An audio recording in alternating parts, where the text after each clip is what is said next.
She was just the janitor until she risked her life for his children. I've seen a lot in my 37 years of life, but nothing prepared me for the day I heard two children screaming from the 6th floor. It was an ordinary Tuesday morning at Crestview Towers. I was mopping the marble floors in the lobby like I always did.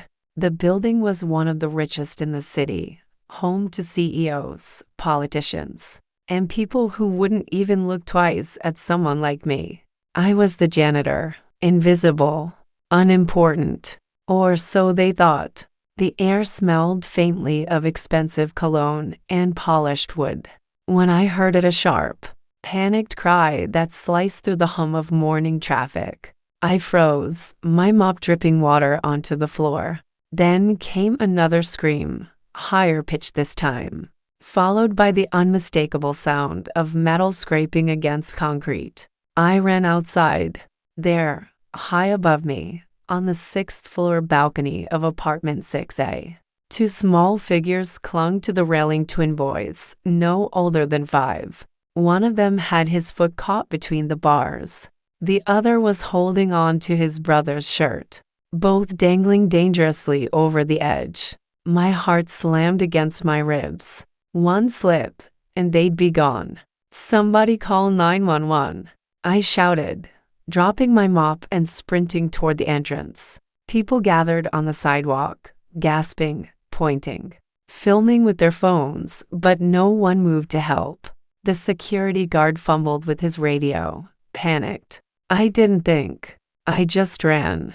The elevator felt too slow, so I bolted up the stairs, my lungs burning. Every second felt like a countdown to tragedy.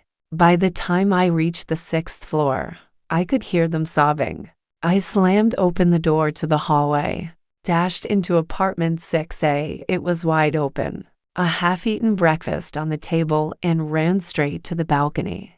The twins were hanging halfway over the railing now, their tiny fingers slipping. One of them looked at me with pure terror in his eyes. "It's okay. I'm here," I shouted, climbing over the railing without a second thought. I don't know how I did it. I don't even like heights, but somehow, I gripped the edge of the balcony, reached down, and grabbed them one by one, pulling them against my chest. My arms trembled from the weight, my knees locked, and I prayed the railing wouldn't give way.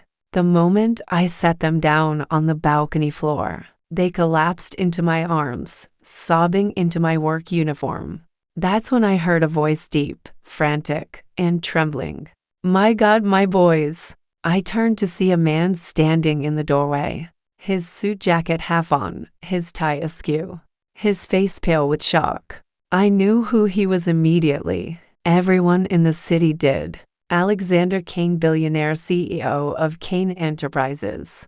He ran over, falling to his knees beside the twins, pulling them into his arms. His voice broke as he whispered over and over, "Daddy's here. Daddy's here." Then he looked up at me. Our eyes met. His were glassy, filled with gratitude and disbelief. You saved them," he said, his voice barely above a whisper. I shrugged, my heart still racing. I just did what anyone would do. But the truth? Not everyone would. Within minutes, the apartment filled with chaos, security guards, paramedics, neighbors peeking in from the hallway. The twins clung to me until their father convinced them to let go. "Miss?" he asked softly. "Clara," I said. "Clara," he repeated, like he was trying to memorize it. "You're the janitor here?" "Yes, sir."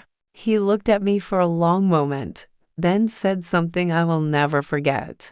"Not anymore." By the end of the day, everyone in the building knew what had happened. They'd seen the videos. Someone downstairs had filmed me climbing over that balcony railing. The story was already spreading online.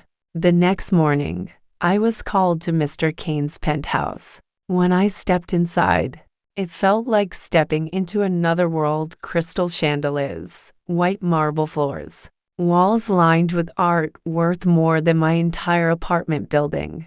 The twins ran to me immediately, throwing their arms around my waist. "I told them you were their hero," Mr. Kane said with a faint smile. Then he handed me an envelope. I frowned, opening it, and nearly dropped it when I saw the amount. $100,000. "Mr. Kane, I can't." "You can," he interrupted. "You risked your life for my children. No money will ever be enough for that. This is just my way of saying thank you." I was speechless. No one had ever given me more than a holiday tip before.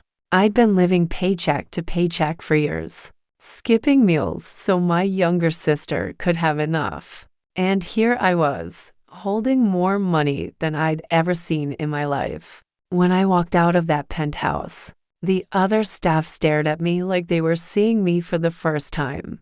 The same people who had barely noticed me before now whispered my name. Weeks later, I found out why the twins had been on the balcony. A loan their nanny had stepped out to take. A phone call. And they'd been playing pirates when one of them slipped. Mr. Kane fired the nanny immediately. And every time he saw me after that, he made sure to stop and talk. The twins started leaving me little drawings, always of a woman in a blue janitor's uniform with a big smile on me. That money changed my life. I paid off my debts, enrolled my sister in college, and finally moved us out of the tiny apartment we'd been stuck in for years. But more than that day reminded me of something. Even the people the world overlooks have the power to make a difference. And sometimes, being just the janitor is exactly what makes you the hero no one saw coming.